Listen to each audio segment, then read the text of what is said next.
12월 들어 확진자가 사상 처음으로 5천 명이 넘어섰고 변이 바이러스인 오미크론의 위협 속에서 당국은 방역 강화를 저울질하고 있습니다.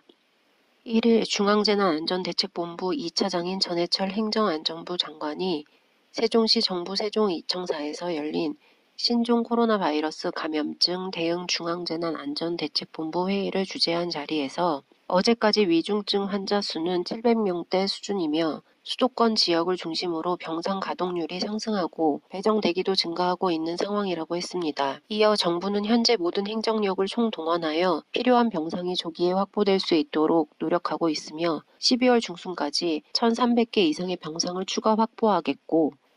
환자의 중증도에 따른 병상 구분을 통해 병상 운용의 효율성을 높이는 한편 재택치료를 확진자 진료의 기본 원칙으로 삼아 집에서도 안전하게 치료받을 수 있는 여건을 마련해 나가겠다고 했습니다. 또 재택치료자에 대한 건강 모니터링과 비대면 진료 처방 기능을 수행할 190여 개소 이상의 관리 의료기관을 전국에 운영하고 재택치료 중 증상 변화가 있거나 환자가 원하는 경우에는 필요한 진료를 받을 수 있도록 감염병 전담병원과 호흡기 전담 클리닉 등을 단기 외래 진료센터로 지정 운영하겠다고도 했습니다. 특히 해외 입국자의 오미크론 변이 의심 사례가 발견된 가운데 정부는 현 상황을 심각하게 인식하고 오미크론 변이 바이러스의 유입 차단에도 총력 대응해 나가겠다며 11개 부처가 참여하는 범정부 합동 TF를 구성 운영하여 신속한 방역 전략을 수립하고 엄격한 해외 입국자 관리, 감염 여부 확인을 위한 PCR 분석법 개발 등을 빠르게 추진하겠다고도 했습니다. 더불어 어제까지 2차 접종을 마친 국민은 79.9%로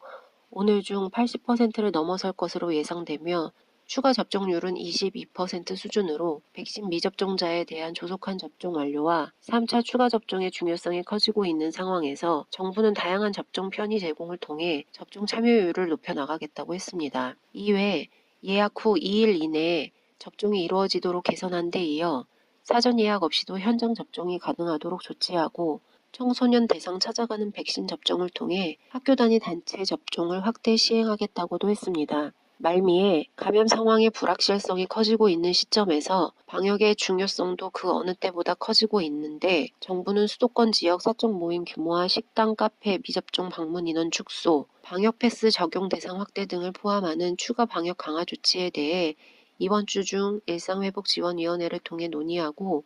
그 결과를 국민 여러분께 말씀드리겠다고 했습니다.